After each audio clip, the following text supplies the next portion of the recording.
யோசேப்பை போல் நான் ஒழுங்கில்லையே, நோவாவை போல் நீதிமானும் இல்லையே, ஆபிரகாமை போல் விசுவாசி இல்லையே, தானியேலை போல் உம்மை வேண்டவில்லையே.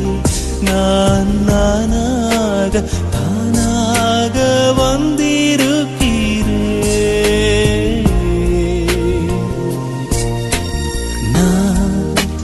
நானாகவே வந்திருக்கிறேன்.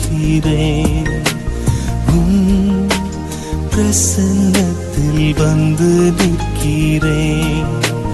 நீ இன்று என்னை ஏற்றுக்கொள்வீராவும் ராஜ்யத்தில் சேர்த்துக் கொள்வீரா?